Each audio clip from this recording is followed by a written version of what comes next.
ಆತ್ಮೀಯ ವಿದ್ಯಾರ್ಥಿಗಳೇ, ಈ ಹಿಂದಿನ ಎಲ್ಲ ಅವಧಿಗಳಲ್ಲಿಯೂ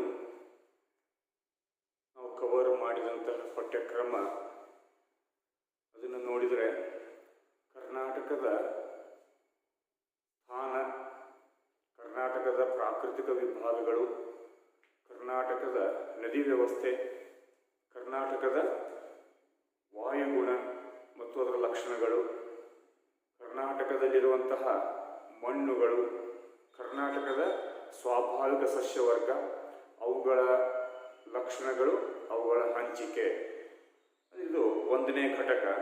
ಅವನು ನಾವು ಚಾಪ್ಟರ್ ವೈಸ್ ಹೊಡೆದು ಹಾಕಿದಪ್ಪ ಅಂದ್ರೆ ಸುಮಾರು 6 ಚಾಪ್ಟರ್ ಆಗ್ತವ. ಅವನ್ನೆಲ್ಲ ಇಲ್ಲಿವರೆಗೆ ನಾವು ಮುಗಿಸಿದ್ದೇವೆ. ಅದು 1ನೇಯ ವಿಭಾಗ ಅಂದ್ರೆ ಅದೆಲ್ಲ ಪ್ರಾಕೃತಿಕ ಅಂಶಗಳು ಅಂತ ಹೇಳ್ತೇವೆ. ರಾಜ್ಯದ ಪ್ರಾಕೃತಿಕ ಅಂಶಗಳ ಕುರಿತು ಆ ಎಲ್ಲ ಒಂದು ಪಾಠಗಳಲ್ಲಿ ನಾವು ಅಧ್ಯಯನವನ್ನು ನೋಡಿದ್ದೇವೆ. ಇನ್ನು ಮುಂದೆ 2ನೇ ಘಟಕದಿಂದ ಮುಂದೆ ಬರೋದು ಸಾಂಸ್ಕೃತಿಕ ಅಂಶಗಳು. ಅಂದರೆ ಇದು ಕರ್ನಾಟಕದ ಪ್ರಾದೇಶಿಕ ಭೂಗೋಳ ಶಾಸ್ತ್ರ ಅಂತ ಹೇಳ್ತೇವೆ. ಆ ಪ್ರಾದೇಶಿಕ ಭೂಗೋಳ ಶಾಸ್ತ್ರ ಅಂತಂದ್ರೆ ಒಂದು ಪ್ರದೇಶದ ಅಧ್ಯಯನವನ್ನು ಮಾಡ್ತೇವೆ. ಆ ಅಧ್ಯಯನದಲ್ಲಿ 2 ಅಂಶಗಳು ಕಂಡು ಬರ್ತವೆ. ಸ್ವಾಭಾವಿಕ ಅಂಶಗಳಿರ್ತವೆ, ಸಾಂಸ್ಕೃತಿಕ ಅಂಶಗಳಿರ್ತವೆ. ನಾವೇನು ಇಲ್ಲಿವರೆಗೆ 6 ಪಾಠಗಳನ್ನು ನೋಡಿದ್ದೇವೆ, ಅವೆಲ್ಲವೂ ಸ್ವಾಭಾವಿಕ ಅಂಶಗಳು.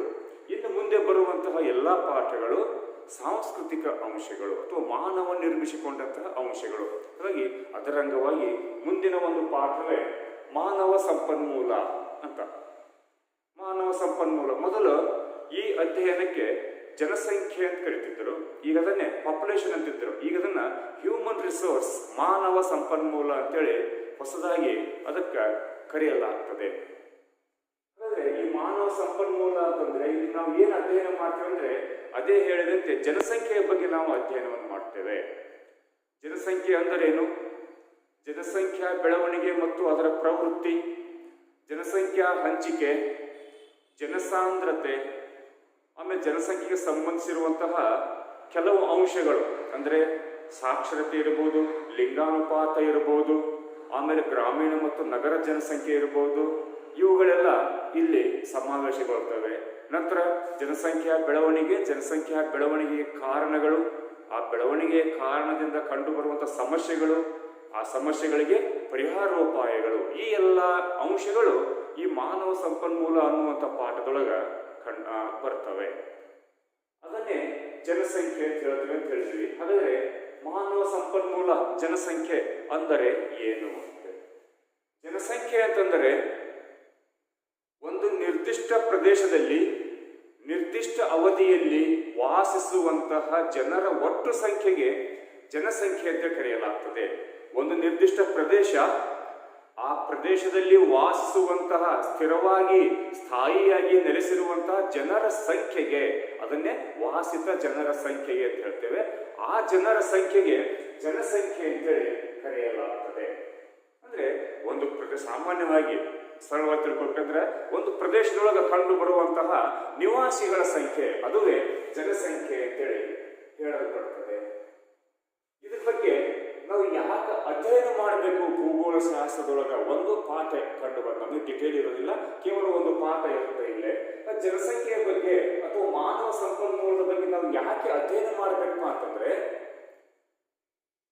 ಭೂಮಿಯ ಮೇಲಿರುವ ಮತ್ತು ಭೂಗರ್ಭದಲ್ಲಿ ಹುದುಗಿರುವಂತಹ ಪ್ರತಿಯೊಂದು ಸಂಪನ್ಮೂಲಗಳ ಉತ್ಪಾದಕ ಮಾನವನೇ ಆಗಿದ್ದಾನೆ, ಉಪಭೋಗಿಯೂ ಸಹಿತ ಮಾನವನೇ ಆಗಿದ್ದಾನೆ.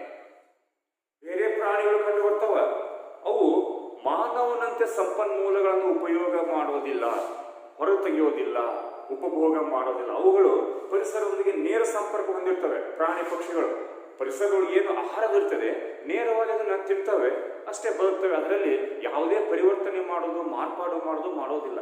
ಕೇವಲ ಅದನ್ನು ಮಾಡುವ ಸಾಮರ್ಥ್ಯ ಇರೋದು ಮಾನವನಿಗೆ ಮಾತ್ರ. ಹಾಗಾಗಿ ಸಂಪನ್ಮೂಲಗಳ ಉತ್ಪಾದಕ ಮತ್ತು ಉಪಭೋಗಿ ಅಥವಾ ಅನುಭೋಗಿ ಮಾನವನೇ ಆಗಿದ್ದಾನೆ. ಹಾಗಾದ್ರೆ ಈ ಮಾನವನ ಸಂಖ್ಯೆ ಅಥವಾ ಜನಸಂಖ್ಯೆಯು ಒಂದು ರಾಷ್ಟ್ರದ ಪ್ರಗತಿಯ ಮೇಲೆ, ಆರ್ಥಿಕತೆಯ ಮೇಲೆ ಪ್ರಭಾವ ಬೀರ್ತದೆ. ಅಂದ್ರೆ ಒಂದು ರಾಷ್ಟ್ರದ ಜನಸಂಖ್ಯೆಯ ಪ್ರಮಾಣ ಮತ್ತು ಆ ಜನಸಂಖ್ಯೆಯ ಗುಣಮಟ್ಟವು ಆ ರಾಷ್ಟ್ರದ ಆರ್ಥಿಕತೆಯನ್ನ ಅಳೆಯುವ ಪ್ರಧಾನ ಮಾನದಂಡವಾಗಿರುತ್ತದೆ. ಹಾಗಾಗಿ ಒಂದು ಪ್ರದೇಶ ಅಭಿವೃದ್ಧಿ ಹೊಂದಬೇಕಂತಂದ್ರೆ ಅದಕ್ಕೆ ಕಾರಣ ಅಲ್ಲಿರುವಂತ ಮಾನವನೇ. ಒಂದು ಪ್ರದೇಶ ಹಿಂದುಳಿಬೇಕಪ್ಪ ಅಂತಂದ್ರೆ ಅದಕ್ಕೆ ಕಾರಣ ಮಾನವನೇ ಆಗಿದ್ದಾನೆ. ಅಂದ್ರೆ ಜನಸಂಖ್ಯೆಯು ಅಥವಾ ಮಾನವನು ಒಂದು ಪ್ರದೇಶದ ಆರ್ಥಿಕ ಅಭಿವೃದ್ಧಿಯಲ್ಲಿ ಪ್ರಮುಖ ಪಾತ್ರ ವಹಿಸ್ತಾನೆ. ಅದಕ್ಕೆ ನಾವು ಅದನ್ನ ಅಧ್ಯಯನ ಮಾಡಬೇಕಾಗ್ತದೆ. ಹಾಗಾಗಿ ಒಂದು ರಾಷ್ಟ್ರ ಅಭಿವೃದ್ಧಿ ಹೊಂದುವಲ್ಲಿ ಎಲ್ಲಾ ರೀತಿಯ ಸಂಪನ್ಮೂಲಗಳು ನಮಗೆ ಬೇಕಾಗ್ತವೆ. ಖನಿಜ ಸಂಪನ್ಮೂಲಗಳು ಬೇಕು, ಸಸ್ಯ ಸಂಪನ್ಮೂಲಗಳು ಬೇಕು, ಪ್ರಾಣಿ ಸಂಪನ್ಮೂಲ ಬೇಕು, ಮಣ್ಣು ಸಂಪನ್ಮೂಲ ಬೇಕು, ಜಲ ಸಂಪನ್ಮೂಲಗಳು ಬೇಕು, ಇನ್ನಿತರೆ ಭೂಮಿ ಮೇಲೆ ಏನೇ ದೊರೆತವೆ ಖನಿಜ ಇವೆಲ್ಲ, ಆ ಎಲ್ಲಾ ಸಂಪನ್ಮೂಲಗಳು ಒಂದು ರಾಷ್ಟ್ರದ ಅಭಿವೃದ್ಧಿಯಲ್ಲಿ ಪ್ರಮುಖ ಪಾತ್ರ ವಹಿಸ್ತವೆ. ಆದರೆ ಆ ಎಲ್ಲಾ ಸಂಪನ್ಮೂಲಗಳನ್ನ ಉತ್ಪಾದನೆ ಮಾಡುವವನು ಮಾನವನೇ, ಉಪಭೋಗ ಮಾಡುವವನು ಮಾನವನೇ. ಹಾಗಾಗಿ ಆತ ಮಾಡುವಂತ ಉತ್ಪಾದನೆ ಮತ್ತು ಉಪಭೋಗದ ಆಧಾರದ ಮೇಲಿಂದ ಒಂದು ರಾಷ್ಟ್ರದ ಆರ್ಥಿಕ ಪ್ರಗತಿಯು ನಿಂತಿರ್ತದೆ. ಹಾಗಾಗಿ ಒಂದು ರಾಷ್ಟ್ರದ ಆರ್ಥಿಕ ಪ್ರಗತಿಯಲ್ಲಿ ಇಂದು ಮಾನವನು ಒಂದು ಪ್ರಧಾನ ಸಂಪನ್ಮೂಲ ಅಂತೇಳಿ ಪರಿಗಣಿಸಲ್ಪಟ್ಟಿದ್ದಾನೆ. ಹಾಗಾಗಿ ಎಲ್ಲಾ ರಾಷ್ಟ್ರಗಳಲ್ಲಿ ಈಗ HRD ಅಂತ ಬರ್ತವೆ, ಹ್ಯೂಮನ್ ರಿಸೋರ್ಸ್ ಡೆವಲಪ್ಮೆಂಟ್, ಮಾನವ ಸಂಪನ್ಮೂಲ ಇಲಾಖೆ ಅಂತೇಳಿ ಅವುಗಳೆಲ್ಲ ಸ್ಥಾಪನೆಯಾಗಿ ಈ ಮಾನವನ ಸಂಖ್ಯೆಯನ್ನ ಅಥವಾ ಮಾನವನ ಪ್ರಮಾಣವನ್ನ, ಮಾನವನಿಗೆ ಬೇಕಾದಂತಹ ಅಂಶಗಳನ್ನ ಆ ಇಲಾಖೆಯ ಮೂಲಕ ನಾವು ಪಡ್ಕೊಳ್ತೇವೆ. ಮಾನವನು ಒಂದು ಸಂಪನ್ಮೂಲ ಅಂತೇಳಿ ಪರಿಗಣಿಸಲ್ಪಟ್ಟಿದ್ದಾನೆ. ಯಾಕೆಂತಂದ್ರೆ ಒಂದು ರಾಷ್ಟ್ರದ ಪ್ರಗತಿಯಲ್ಲಿ ಮಾನವನ ಪಾತ್ರವೇ ಪ್ರಧಾನವಾಗಿರ್ತದೆ. ಒಂದು ರಾಷ್ಟ್ರದ ಅಭಿವೃದ್ಧಿಯನ್ನ ತೀವ್ರಗೊಳಿಸಲಿಕ್ಕೆ ಅಲ್ಲಿರುವಂತ ಮಾನವನೇ ಕಾರಣ. ಅಂದ್ರೆ ಒಂದು ಮಾನವ ಅಂತ ಜನಸಂಖ್ಯೆಯ ಪ್ರಮಾಣ ಮತ್ತು ಜನಸಂಖ್ಯೆಯ ಗುಣಮಟ್ಟವು ಒಂದು ರಾಷ್ಟ್ರದ ಅಭಿವೃದ್ಧಿಯನ್ನು ಹೆಚ್ಚಿಸಲೂಬಹುದು, ಕಡಿಮೆ ಮಾಡಲೂಬಹುದು. ಹಾಗಾಗಿ ಆ ರಾಷ್ಟ್ರದ ಅಭಿವೃದ್ಧಿಯು ಜನಸಂಖ್ಯೆಯ ಕೈಯಲ್ಲಿದೆ, ಮಾನವ ಸಂಪನ್ಮೂಲದ ಕೈಯಲ್ಲಿದೆ. ಹಾಗಾಗಿ ಆ ಜನಸಂಖ್ಯೆಯ ಬಗ್ಗೆ ನಾವು ಅಧ್ಯಯನ ಮಾಡಬೇಕಾಗ್ತದೆ. ಅಂದ್ರೆ ಏನು ಅಧ್ಯಯನ ಮಾಡಬೇಕಂದ್ರೆ ನಾವು ಆಗಲೇ ಹೇಳಿದ ಕೆಲವು ಅಂಶಗಳ ಕುರಿತು ಅಧ್ಯಯನ ಮಾಡಬೇಕಾಗ್ತದೆ. ಇಂದು ಯಾವುದೇ ಒಂದು ರಾಷ್ಟ್ರವು ಮತ್ತೊಂದು ರಾಷ್ಟ್ರ ಜೊತೆಗೆ ಪೈಪೋಟಿ ಮಾಡಲಿಕ್ಕೆ ಕಾರಣ ಅಂತಂದ್ರೆ ಅಭಿವೃದ್ಧಿ ಅನ್ನುವಂತ ಒಂದೇ ಒಂದು ಅಂಶ ಕಾರಣ. ಪ್ರತಿಯೊಂದು ರಾಷ್ಟ್ರವು ಇಂದು ಆರ್ಥಿಕ ಮತ್ತು ಕೈಗಾರಿಕಾ ಕ್ಷೇತ್ರದಲ್ಲಿ ತನ್ನದೇ ಆಗಿರುವಂತಹ ಛಾಪು ಮೂಡಿಸಲಿಕ್ಕೆ ಪೈಪೋಟಿ ಮಾಡ್ತವೆ. ಹಾಗಾದ್ರೆ ಎಲ್ಲಾ ರಾಷ್ಟ್ರಗಳು ಅಭಿವೃದ್ಧಿ ಹೊಂದಲಿಕ್ಕೆ ಪೈಪೋಟಿ ಮಾಡ್ತವೆ ಅಂತಂದ್ರೆ ಪ್ರಪಂಚದಲ್ಲಿರುವಂತಹ ಎಲ್ಲಾ ರಾಷ್ಟ್ರಗಳು ಒಂದೇ ರೀತಿ ಅಭಿವೃದ್ಧಿ ಹೊಂದಿಲ್ಲ. ಕೆಲವು ರಾಷ್ಟ್ರಗಳು ತೀವ್ರವಾಗಿ ಅಭಿವೃದ್ಧಿ ಹೊಂದಿ ಮುಂದುವರಿದ ರಾಷ್ಟ್ರಗಳು ಅನಿಸಿಕೊಂಡು ಬಿಟ್ಟಿವೆ. ನಮ್ಮಂತಹ ರಾಷ್ಟ್ರಗಳು ಇನ್ನೂ ನಡುವೆ ಇದ್ದೇವೆ. ನಾವು ಅಭಿವೃದ್ಧಿ ಹೊಂದುತ್ತಿರುವ ಅಂತ ಕರೆಸ್ಕೊಳ್ತೇವೆ. ಇನ್ನು ಆಫ್ರಿಕಾದಂತಹ ಮತ್ತು ಆಗ್ನೇಯ ಏಷ್ಯಾದಂತಹ ರಾಷ್ಟ್ರಗಳು ಹಿಂದುಳಿದ ರಾಷ್ಟ್ರಗಳಾಗಿವೆ. ಹಾಗಾದ್ರೆ ಈ ರೀತಿ 3 ಹಂತಗಳು ಪ್ರಪಂಚದಲ್ಲಿ ಕಂಡು ಬರಲಿಕ್ಕೆ ಕಾರಣ ಆಯಾ ಪ್ರದೇಶದ ಜನಸಂಖ್ಯೆನೇ ಅದಕ್ಕೆ ಕಾರಣೀಭೂತವಾಗಿರ್ತದೆ. ಅಂದರೆ ಒಂದು ಪ್ರದೇಶವು ಸರ್ವತೋಮುಖವಾಗಿ ಅಭಿವೃದ್ಧಿ ಹೊಂದಬೇಕು ಅಂತಂದ್ರೆ ಅದು ಅಲ್ಲಿರುವಂತಹ ಆದರ್ಶ ಜನಸಂಖ್ಯೆಯನ್ನ ಅವಲಂಬಿಸುತ್ತದೆ. ನಾವು ಸ್ಟ್ಯಾಂಡರ್ಡ್ ರೇಟ್ ಅಂತ ಕರಿತೇವೆ. ಆದರ್ಶ ದರ, ಆದರ್ಶ ಜನಸಂಖ್ಯೆಯನ್ನು ಹೊಂದಿರಬೇಕಾಗ್ತದೆ. ಸ್ಟ್ಯಾಂಡರ್ಡ್ ಪಾಪ್ಯುಲೇಷನ್ ಅಂದ್ರೆ ಆದರ್ಶ ಜನಸಂಖ್ಯೆ ಅಂತಂದ್ರೆ ಏನು? ಒಂದು ಪ್ರದೇಶವು ಹೊಂದಿರುವಂತಹ ಸಂಪನ್ಮೂಲ ಮತ್ತು ಆ ಪ್ರದೇಶವು ಹೊಂದಿರುವಂತಹ ಜನಸಂಖ್ಯೆ ಎರಡೂ ಸಮಾನವಾಗಿರಬೇಕಾಗಿರ್ತದೆ. ಅಂದ್ರೆ ಒಂದು ರಾಷ್ಟ್ರದಲ್ಲಿರುವಂತಹ ಸಂಪನ್ಮೂಲಕ್ಕೆ ತಕ್ಕಷ್ಟು ಜನಸಂಖ್ಯೆ ಅಲ್ಲಿ ಇದ್ದರೆ ಆ ರಾಷ್ಟ್ರ ಪ್ರಗತಿ ಹೊಂದುತ್ತದೆ. ಅದನ್ನು ಬಿಟ್ಟು ಒಂದು ಪ್ರದೇಶ ಅಥವಾ ಒಂದು ರಾಷ್ಟ್ರದಲ್ಲಿರುವಂತಹ ಸಂಪನ್ಮೂಲಕ್ಕಿಂತ ಜನಸಂಖ್ಯೆ ಅಧಿಕವಾಗಿದ್ದರೂ ಆ ರಾಷ್ಟ್ರ ಅಭಿವೃದ್ಧಿ ಹೊಂದೋದಿಲ್ಲ. ಜನಸಂಖ್ಯೆ ಸಂಪನ್ಮೂಲಕ್ಕಿಂತ ಕಡಿಮೆ ಇದ್ದರೂ ಆ ರಾಷ್ಟ್ರ ಅಭಿವೃದ್ಧಿ ಹೊಂದೋದಿಲ್ಲ. ಹಾಗಾದ್ರೆ ಇಲ್ಲಿ ಏನೇನು, ಒಂದು ಜನಸಂಖ್ಯೆ, ಇನ್ನೊಂದು ಅಲ್ಲಿರುವಂತಹ ಸಂಪನ್ಮೂಲ. ಜನಸಂಖ್ಯೆ ಅಧಿಕವಾಗಿದ್ದು ಸಂಪನ್ಮೂಲ ಕಡಿಮೆಯಾಗಿದ್ದರೆ ಆ ಪ್ರದೇಶ ಅಭಿವೃದ್ಧಿ ಹೊಂದೋದಿಲ್ಲ. ಜನಸಂಖ್ಯೆ ಕಡಿಮೆಯಾಗಿದ್ದು ಅಲ್ಲಿರುವಂತಹ ಸಂಪನ್ಮೂಲವು ಅಧಿಕವಾಗಿದ್ದರೂ ಸಹಿತ ಆ ಪ್ರದೇಶ ಅಭಿವೃದ್ಧಿ ಹೊಂದೋದಿಲ್ಲ. ಜನಸಂಖ್ಯೆಯು ಇಲ್ಲಿರುವಂತಹ ಸಂಪನ್ಮೂಲಕ್ಕೆ ಸಮಾನವಾಗಿದ್ದರೆ ಮಾತ್ರ ಆ ಪ್ರದೇಶ ಸರ್ವತೋಮುಖವಾಗಿ ಅಭಿವೃದ್ಧಿ ಹೊಂದುತ್ತದೆ. ಇದೊಂದು ಪಾಯಿಂಟ್ ಬರ್ತಾವೆ. ಒಂದನೇದಂದ್ರೆ ಎಲ್ಲರೂ ನಾವು ಸರಳವಾಗಿ ತಿಳ್ಕೊಂಡ್ಬಿಡ್ತೇವೆ, ಜನಸಂಖ್ಯೆ ಅಧಿಕವಾಗಿದೆ, ಸಂಪನ್ಮೂಲ ಕಡಿಮೆಯಾಗಿದೆ, ಹಾಗಾದ್ರೆ ಎಲ್ಲಾ ಜನರಿಗೂ ಎಲ್ಲಾ ಸಂಪನ್ಮೂಲ ದೊರೆಯೋದಿಲ್ಲ. ಹಾಗಾಗಿ ಸಂಪನ್ಮೂಲ ದೊರೆಯಲಿಲ್ಲ ಅಂತಂದ್ರೆ ಅಲ್ಲಿರುವಂತಹ ಜನರು ಬಡತನ ಕಂಡು ಬರ್ತದೆ, ಆ ಪ್ರದೇಶ ಅಭಿವೃದ್ಧಿ ಹೊಂದೋದಿಲ್ಲ. ಆದ್ರೆ ಎರಡನೇ ಅಂಶದಲ್ಲಿ ಜನಸಂಖ್ಯೆ ಕಡಿಮೆ ಇದೆ, ಸಂಪನ್ಮೂಲ ಅಧಿಕವಾಗಿದೆ. ಕೆಲವೊಬ್ಬರ ಪ್ರಕಾರ ಸಂಪನ್ಮೂಲ ಸಾಕಷ್ಟು ಐತಿ, ಜನಸಂಖ್ಯೆ ಕಡಿಮೆ ಐತಿ, ಎಲ್ಲರಿಗೂ ಅವಶ್ಯಕತೆಗಿಂತ ಹೆಚ್ಚಿನ ಸಂಪನ್ಮೂಲ ದೊರೆಯುತ್ತೆ ಅಂತೇಳಿ ಈ ಪ್ರದೇಶ ಅಭಿವೃದ್ಧಿ ಹೊಂದತ್ತೆ ಅಂತೇಳಿ ಅರ್ಥ ಅಲ್ಲ. ಯಾಕಂತಂದ್ರೆ ಇಲ್ಲಿ ಸಂಪನ್ಮೂಲ ದೊರೆಯುತ್ತದೆ, ಜನಸಂಖ್ಯೆ ಕಡಿಮೆ ಇದೆ, ಆದರೆ ಈ ಸಂಪನ್ಮೂಲವನ್ನ ಬಳಕೆ ಮಾಡಿಕೊಳ್ಳಲಿಕ್ಕೆ ಕಾರ್ಮಿಕರ ಅವಶ್ಯಕತೆ ಕಂಡು ಬರುತ್ತಾ, ಅಷ್ಟು ಕಾರ್ಮಿಕರು ಇಲ್ಲಿ ದೊರೆಯುವುದಿಲ್ಲ. ಏಕೆಂದರೆ ಜನಸಂಖ್ಯೆ ಕಡಿಮೆಯಾಗಿರ್ತದೆ, ಸಂಪನ್ಮೂಲ ಸಾಕಷ್ಟಿದ್ದರೂ ಜನಸಂಖ್ಯೆಯ ಕೊರತೆಯಿಂದಾಗಿ ಈ ಪ್ರದೇಶದ ಸಂಪನ್ಮೂಲವನ್ನ ನಾವು ಸಮರ್ಪಕವಾಗಿ ಬಳಕೆ ಮಾಡ್ಕೊಳ್ಳಿಕ್ಕೆ ಆಗೋದಿಲ್ಲ. ಹಾಗಾಗಿ ಆ ಪ್ರದೇಶನು ಅಭಿವೃದ್ಧಿ ಹೊಂದೋದಿಲ್ಲ. ಅದರ ಬದಲಾಗಿ ಆದರ್ಶ ಜನಸಂಖ್ಯೆ ಅಂತ ಕರಿತೀವಲ್ಲ, ಅಂದ್ರೆ ಒಂದು ಪ್ರದೇಶವು ಹೊಂದಿರುವಂತಹ ಸಂಪನ್ಮೂಲಕ್ಕೆ ತಕ್ಕಷ್ಟು ಜನಸಂಖ್ಯೆ ಇದ್ದರೆ ಆ ಪ್ರದೇಶ ಸರ್ವತೋಮುಖವಾಗಿ ಅಭಿವೃದ್ಧಿ ಹೊಂದುತ್ತದೆ.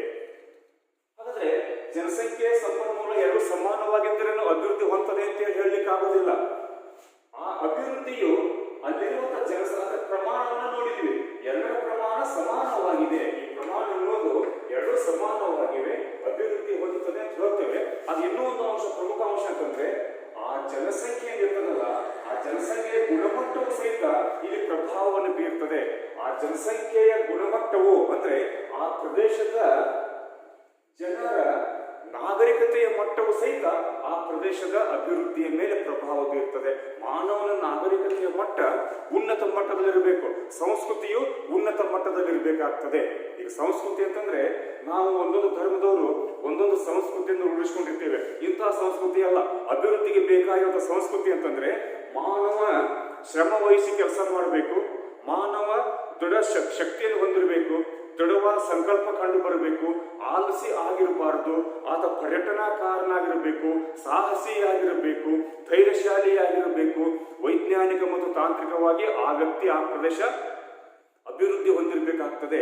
ನಾವೇನಾದ್ರೂ ಮಾಡೇ ತೀರ್ತೇವೆ ಅನ್ನುವಂತ ಒಂದು ಸಾಧಿಸುವ ಛಲ ಅಲ್ಲಿ ಬೇಕಾಗ್ತದೆ.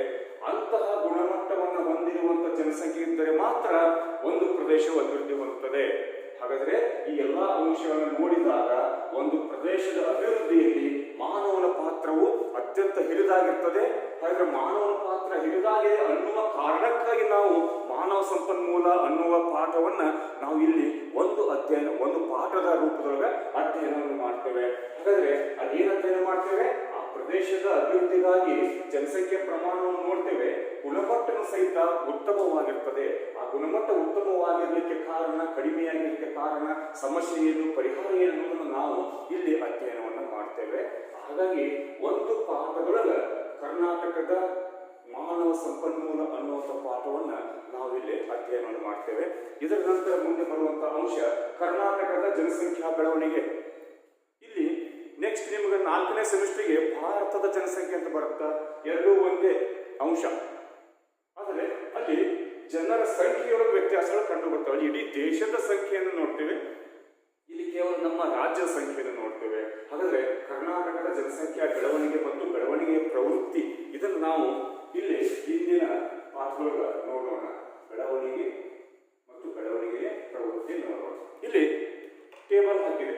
ವರ್ಷ ಜನಸಂಖ್ಯೆ, ದಶಕವಾರು ಹೆಚ್ಚಳ,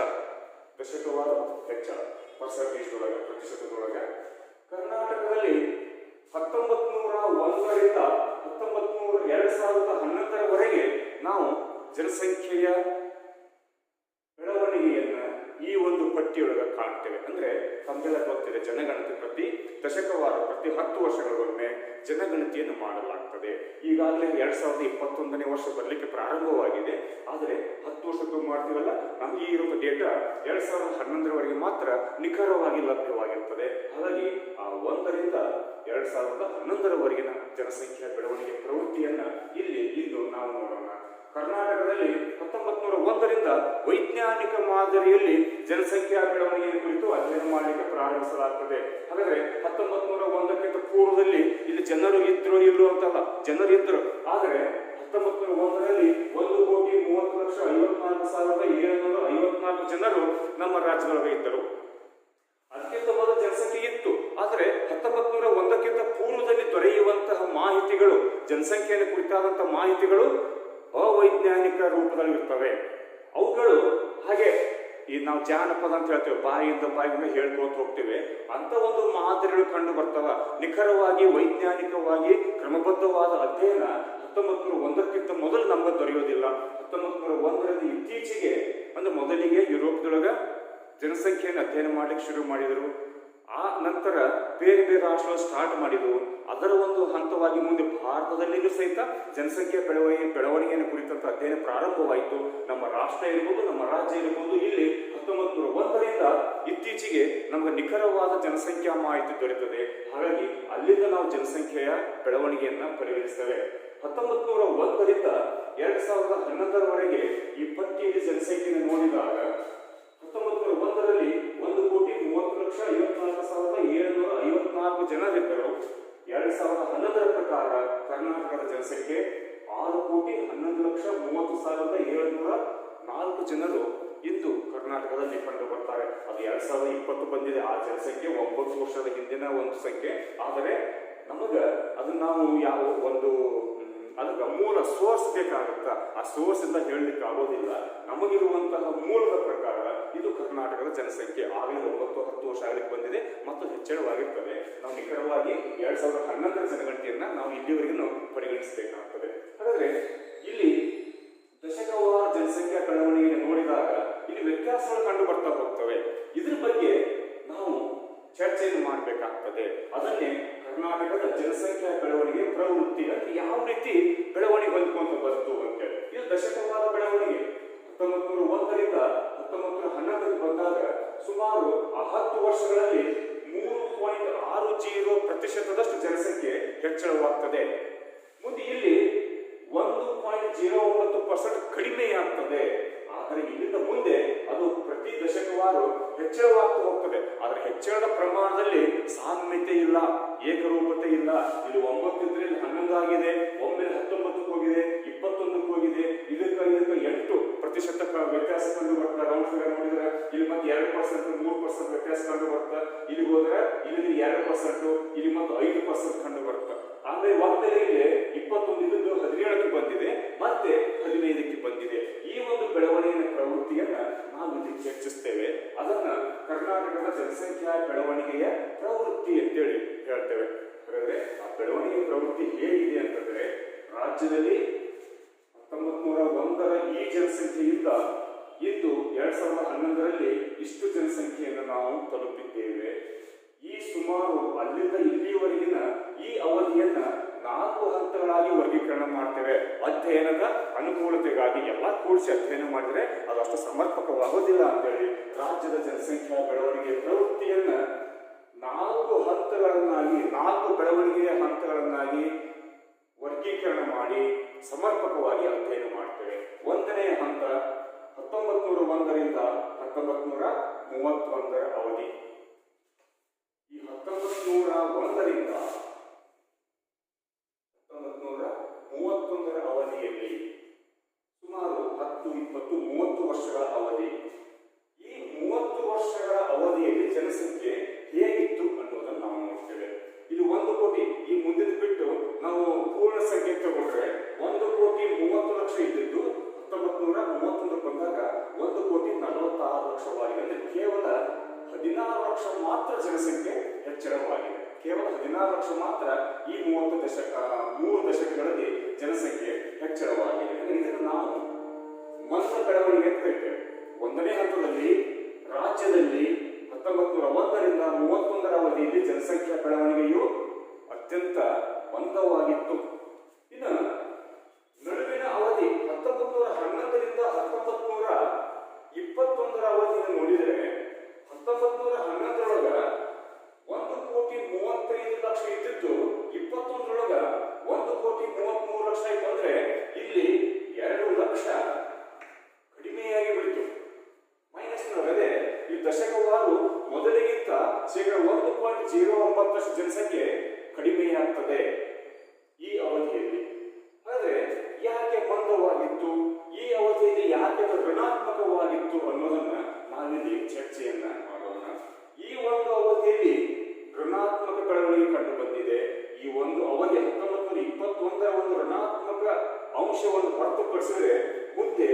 ಜನಸಂಖ್ಯೆಯ ಬೆಳವಣಿಗೆ ಧನಾತ್ಮಕವಾಗಿ ಅತ್ಯಂತ ವೇಗವಾಗಿ ಹೆಚ್ಚುತ್ತಾ ಹೋಗಿದೆ. ಕೇವಲ ಇದು ಒಂದೇ ಮಾತ್ರ ಋಣಾತ್ಮಕ ಅಂಶವನ್ನ ಪ್ರತಿನಿಧಿಸ್ತದೆ. ಅದು ಯಾಕೆ ಅನ್ನೋದನ್ನ ಇಲ್ಲಿ ನೋಡೋಣ. ಈ ಅವಧಿಯೊಳಗ 1901ರಿಂದ 1931 ಅವಧಿಯಲ್ಲಿ ಜನಸಂಖ್ಯಾ ಬೆಳವಣಿಗೆಯು ಅತ್ಯಂತ ಮಂದವಾಗಿತ್ತು. ಬೆಳವಣಿಗೆ ಅತಿ ಕಡಿಮೆ ಇತ್ತು. ಅದರಲ್ಲಿನೂ 1911ರಿಂದ 21ರ ಒಂದು ದಶಕದಲ್ಲಿ 10 ವರ್ಷಗಳ ಅವಧಿಯಲ್ಲಿ ಋಣಾತ್ಮಕ ಬೆಳವಣಿಗೆ ಕಂಡು ಬರ್ತದೆ. ಅಲ್ಲಿ ಮೊದಲು ಇದ್ದಂತ ಜನಸಂಖ್ಯೆಗಿಂತ 2 ಲಕ್ಷ ಜನಸಂಖ್ಯೆ ಕಡಿಮೆಯಾಗ್ತದೆ. ಹಾಗಾದ್ರೆ ಯಾಕೆ ಕಡಿಮೆಯಾಗ್ತದೆ ಅಂತಂದ್ರೆ ಈ ಅವಧಿಯೊಳಗ ಅದರಲ್ಲೂ 1911ರಿಂದ 21ರ ಅವಧಿಯೊಳಗ ಸುಮಾರು 10 ವರ್ಷಗಳ ಅವಧಿಯೊಳಗ ನಿರಂತರವಾಗಿ ಬರಗಾಲಗಳು ಸಂಭವಿಸುವಂತಾಗ. ಹಾಗಾದ್ರೆ ಪ್ರತಿ ವರ್ಷನೂ ನಿರಂತರ ಬರಗಾಲಗಳು ಸಂಭವಿಸಿದಾಗ ಅದನ್ನ ಕ್ಷಾಮ, ನಿರಂತರವಾಗಿ 3 ವರ್ಷ ಬರ ಬಿದ್ದುಬಿಡ್ತಪ್ಪ ಅಂದ್ರೆ ಅದನ್ನ ಕ್ಷಾಮ ಅಂತ ಕರೆಯಲಾಗ್ತದೆ. ಅಂದ್ರೆ ನೀರು ಕುಡಿಲಿಕ್ಕೆ ಹನಿ ನೀರು ಸಹ ಸಿಗೋದಿಲ್ಲ. ಅಂತಹ ಒಂದು ಸಂದಿಗ್ಧ ಪರಿಸ್ಥಿತಿ ಆಗ ನಿರಂತರವಾಗಿ ಕಂಡು ಬಂದಿದೆ. ಹಾಗಾಗಿ ಜನರಾಗ ಕುಡಿಲಿಕ್ಕೆ ನೀರು, ಸ್ನಾನ ಮಾಡುವುದು, ಬಟ್ಟೆ ತೊಳೆದು ಅದಕ್ಕೆ ಬೇಕಾಗಿಲ್ಲ, ಕೇವಲ ಕುಡಿಲಿಕ್ಕೆ ಮಾತ್ರ ಮಾನವನಿಗೆ ನೀರು ಸಿಗುದಿಲ್ಲ ಅಂತ. ಪ್ರಾಣಿಗಳಂತೂ ಬೀದಿಗುಂಟ ಸತ್ತು ಹೋಗ್ತಿದ್ವು ಅಂತ. ಆಗ ಜನರು ತಮ್ಮ ಗ್ರಾಮದಿಂದ ಬೇರೆ ಪ್ರದೇಶಗಳಿಗೆ ನೀರನ್ನು ಹುಡುಕಿಕೊಂಡು ವಲಸೆ ಹೋಗ್ತಿದ್ರಂತ. ವಲಸೆ ಹೋಗ್ಬೇಕಾದ್ರೆ ದಾರಿ ಮಧ್ಯದೊಳಗನ ಚಿಕ್ಕ ಮಕ್ಕಳು, ಅಶಕ್ತರು, ವೃದ್ಧರು, ಮಹಿಳೆಯರು, ಅಂದ್ರೆ ಯಾರು ಶಕ್ತಿವಂತರದಾರ ಅವ್ರು ಹೊರತುಪಡಿಸಿ ಉಳಿದವರು ದಾರಿ ಮುಂದೆ ಸತ್ತು ಹೋಗ್ತಿದ್ರಂತಾಗಿಲ್ಲ.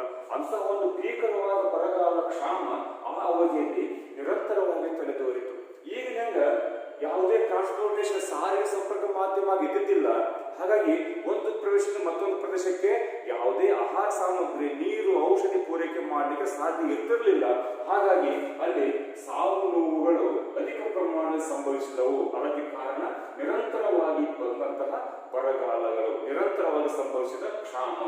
ನೆಕ್ಸ್ಟ್ ಆಗ ಕೆಲವೊಂದು ಮಾರಕ ರೋಗಗಳಿದ್ದವು ಮತ್ತು ಸಾಂಕ್ರಾಮಿಕ ರೋಗಗಳಿದ್ದವು. ಸಾಂಕ್ರಾಮಿಕ, ಒಬ್ಬನಿಗೆ ಆ ರೋಗ ಬಂದ್ರೆ ಅತ್ಯಂತ ವೇಗವಾಗಿ ಪ್ರಸರಣಗೊಂಡು ಇಡೀ ಸಮುದಾಯಕ್ಕೆ ಪ್ರಸರಣವಾಗಿ ಹಬ್ಬಿಬಿಡ್ತಿತ್ತು. ಅಂತಹ ಒಂದು ಕಾಲರಾ, ಪ್ಲೇಗ್, ಮಲೇರಿಯಾ, ಇವು 3 ಪ್ರಮುಖ ಸಾಂಕ್ರಾಮಿಕ ರೋಗಗಳಾಗಿದ್ದವಾಗ ಒಂದು ಊರೊಳಗ ಒಂದು ಮನೆತನಕ ಒಬ್ಬರಿಗೆ ಕಾಲರಾ ಬಂದ್ಬಿಡ್ತಪ್ಪ ಅಂದ್ರೆ, ಆ ಕಾಲರಾ ಅಂದ್ರೆ ನೊಣ, ಸೊಳ್ಳೆ, ಈ ವೈರಸ್, ಬ್ಯಾಕ್ಟೀರಿಯಾದಿಂದ ಅವೆಲ್ಲ ಬರ್ತಿದ್ವು. ಆ ಒಂದು ಕಾಲರಾ ಒಬ್ಬರಿಗೆ ಬಂದ್ರೆ ಅದು ಅವ್ರ ಮನೆಯೊಳಗ ಮತ್ತೊಬ್ಬರಿಗೆ ಹರಡಿ ಬಿಡ್ತಿತ್ತಂತ. ಆ ಮನೆಯಿಂದ ಪಕ್ಕದ ಮನೆಯೊಳಗೆ ಹರಡಿ ಬಿಡ್ತಿತ್ತಂತ. ಅದು ಇಡೀ ಊರಿನ ಹಬ್ಬಿ ಅಲ್ಲಿ ವೃದ್ಧರು, ಅಶಕ್ತರು, ಮಕ್ಕಳು ಸತ್ತು ಹೋಗ್ಬಿಡ್ತಿರಂತ. ಒಂದೊಂದು ದಿವಸಕ್ಕ ಎಷ್ಟೆಷ್ಟೋ ಜನ ಸಾಯ್ಬಿದ್ರಂತ ಗ್ರಾಮೀಣ ಪ್ರದೇಶಗಳಲ್ಲಿ. ಹಾಗಾಗಿ ಅಂತಹ ಒಂದು ಕಾಲರ ಆಗ ನಿರಂತರವಾಗಿ ಕಂಡು ಬರ್ತಿತ್ತು. ಅಂದ್ರೆ ನೈರ್ಮಲ್ಯ ಇರ್ತಿರ್ಲಿಲ್ಲ, ಅದಕ್ಕೆ ಕಾಲರ ಆಗ ಕಂಡು ಬರ್ತಿತ್ತು. ನೊಣಗಳಿಂದ, ಆಹಾರ ಪದಾರ್ಥಗಳ ಮೇಲೆ ಅವರು ಕೂಡುವುದರಿಂದ, ಹಾಗಾಗಿ ಕಾಲರ. ಆಮೇಲೆ ಪ್ಲೇಗ್ ಅಂತಂದ್ರೆ ಅವು ದೇಹದೊಳಗೆ ಅದರಲ್ಲಿ ಗಡ್ಡಿ ಆಗೋದು, ಒಡೆಯೋದು, ಆ ಟೈಪ್ ಪ್ಲೇಗ್ ಒಬ್ಬರಿಗೆ ಬಂದ್ರೆ ಅದು ಸಾಮಾನ್ಯ ಪ್ಲೇಗ್ ಇಲಿಯಿಂದ ಬರ್ತದಂತ ಹೇಳ್ತಾರೆ. ಇಲಿ ಮೈಯೊಳಗ ಚಿಕ್ಕಾಡ ಅಂತ ಕರಿತೇವೆ, ಒಳಗೆ ಇರ್ತಾವಲ್ಲ, ಆ ಚಿಕ್ಕಾಡ ಕಡಿತಪ್ಪ ಅಂತಂದ್ರೆ ಇಲಿ ಮೈಯೊಳಗ ಅದಿತ್ತು. ಇಲಿಗೆ ಏನಾದ್ರು ರೋಗ ಬಂದು ಇಲಿ ಸತ್ತು ಬಿಡ್ತಪ್ಪ ಅಂದ್ರೆ ಅದರ ಮೈ ಮೇಲೆ, ದೇಹದ ಮೇಲೆ ಒಂದು ಚಿಕ್ಕಾಡ ಮನುಷ್ಯನ ಕಡಿದಪ್ಪ ಅಂದ್ರೆ ಅದರಲ್ಲಿ ಗಡ್ಡೆ ಆಗ್ತಿರ್ತದೆ. ಗಡ್ಡೆಯಾಗಿ ಅದು ಒಡೆದು ಒಳಗಿನ ನಾರಿನಲ್ಲಿ ಅಲ್ಲಿ ಹುಳ ಆಗಿ ಅದು ಆಗಿ ಕೊಳೆತು ಆ ಜನರ ಸಾವಿಗೀಡಾಗಿರ್ತಿರುತ್ತೆ. ಆಮೇಲೆ ಮಲೇರಿಯಾ ಸಹಿತ ಅದು ವೇಗವಾಗಿ ಒಬ್ಬರಿಗೆ ಹರಡುವಂತ ರೋಗವಾಗಿತ್ತು. ಇವುಗಳನ್ನ ಅದು ನಿಯಂತ್ರಣ ಮಾಡಲಿಕ್ಕೆ ಅಥವಾ ತೊಳೆದು ಹಾಕಲಿಕ್ಕೆ ಯಾವುದೇ ವೈಜ್ಞಾನಿಕ, ತಾಂತ್ರಿಕ ಪ್ರಗತಿ ಇರ್ತಿರ್ಲಿಲ್ಲ. ಹಾಗಾಗಿ ಇಂತಹ ನಿರಂತರವಾಗಿರುವಂತಹ ಕ್ಷಾಮ, ಆಮೇಲೆ ವೇಗವಾಗಿ ಪ್ರಸರಣಗೊಳ್ಳುವಂತಹ ಸಾಂಕ್ರಾಮಿಕ ರೋಗಗಳು, ಮೈಲಿ ಪೇನ್ ಅಂತ ಬರ್ತಿತ್ತು ಆಗ. ಆಮೇಲೆ ಮಂಗನ ಬಾವು ಅಂತ ಬರ್ತಿತ್ತು. ಅವು ಬಂದು ಜನ ಸತ್ತು ಹೋಗ್ಬಿಡ್ತಿತ್ತು. ಆದ್ರೆ ಈ ಕಾಯಿಲೆಗಳು ಈಗ ಕಾಲರಾ ಅಂತಂದ್ರೆ ಈ ಒಂದು ದಿನಕ್ಕೆ ವಾಂತಿ ಭೇದಿ ಆಗೋದು ಅದೇ ದೊಡ್ಡ ಮಹಾ ಕಾಯಿಲೆ ಅಲ್ಲ ಈಗ. ಅದಕ್ಕೆ ಒಂದು ಗುಳಿಗೆ, ಔಷಧಿ, ಆಮೇಲೆ ಇವೆಲ್ಲ ORS ಅವೆಲ್ಲ ಕುಡಿದು ಆರಾಮಾಗಿ ಬಿಡ್ತೇವೆ. ಆದ್ರೆ ಹಿಂದಿನ ಕಾಲದೊಳಗ ಯಾವುದೇ ಪ್ರಗತಿ ಇದ್ದಿದ್ದಿಲ್ಲ. ಹಾಗಾಗಿ ಈ ರೋಗ ರುಜಿನಗಳಿಂದಾಗಿ, ನಿರಂತರ ಕ್ಷಾಮದಿಂದಾಗಿ, ನಿರಂತರ ಪ್ರಕೋಪಗಳಿಂದಾಗಿ ಈ ಅವಧಿಯಲ್ಲಿ ಜನಸಂಖ್ಯಾ ಬೆಳವಣಿಗೆ ಅತ್ಯಂತ ಮಂದವಾಗಿದೆ ಮತ್ತು ಈ ಒಂದು ದಶಕದಲ್ಲಿ ಅದು ಋಣಾತ್ಮಕವಾಗಿದೆ. ಹಾಗಾದ್ರೆ ಇದಕ್ಕೆ ಜನಸಂಖ್ಯಾ ಬೆಳವಣಿಗೆಗೆ ಜನನ ದರ ಮತ್ತು ಮರಣ ದರ ಎರಡೂ ಕಾರಣೀಭೂತವಾಗಿರ್ತವೆ. ಜನನ ದರ ಅಂತಂದ್ರೆ ಪ್ರತಿ 1000 ಜನಸಂಖ್ಯೆಯಲ್ಲಿ ಹುಟ್ಟುವಂತಹ ಸಂಖ್ಯೆ. ಮರಣ ದರ ಅಂತಂದ್ರೆ ಪ್ರತಿ 1000 ಜನಸಂಖ್ಯೆಯಲ್ಲಿ ಸಾಯುವವರ ಸಂಖ್ಯೆಯಾಗಿದೆ. ಇಲ್ಲಿ ಜನನ ದರ ಮತ್ತು ಮರಣ ದರ ಇವೆರಡೂ ಜನಸಂಖ್ಯಾ ಬೆಳವಣಿಗೆಗೆ ಪ್ರಭಾವ ಬೀರ್ತವೆ.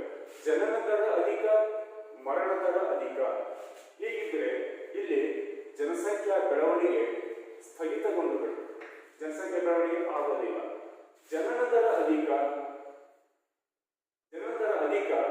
ಮರಣ ದರ ಕಡಿಮೆ ಅಂತಂದ್ರೆ ಜನಸಂಖ್ಯೆ ಅತ್ಯಂತ ಕ್ಷಿಪ್ರವಾಗಿ ವೇಗಗತಿಯಲ್ಲಿ ಹೆಚ್ಚಳವಾಗಿರುತ್ತದೆ. ಇಲ್ಲಿ ಜನನ ದರನು ಕಡಿಮೆ, ಮರಣ ದರ ಕಡಿಮೆ ಅಂತಂದ್ರೆ ಇಲ್ಲಿ ಜನಸಂಖ್ಯೆಯ ಬೆಳವಣಿಗೆ ನಿಯಂತ್ರಣಕ್ಕೆ ಬರ್ತದೆ. ಹಾಗಾಗಿ ಈ ಜನನ ದರ ಮರಣ ದರ ಎರಡು ಜನಸಂಖ್ಯಾ ಹಂಚಿಕೆ ಮೇಲೆ ಪ್ರಭಾವ ಬೀರುತ್ತವೆ. ಹಾಗಾಗಿ ಈ ಅವಧಿಯಲ್ಲಿ ಜನನ ದರನು ಅಧಿಕವಾಗಿತ್ತು, ಮರಣ ದರನು ಅಧಿಕವಾಗಿತ್ತು. ಹಾಗಾಗಿ ಜನಸಂಖ್ಯಾ ಬೆಳವಣಿಗೆ ಅತಿ ಮಂದವಾಗಿತ್ತು. ಹಾಗಾದರೆ ಇಲ್ಲಿ ಋಣಾತ್ಮಕವಾಗಿತ್ತು.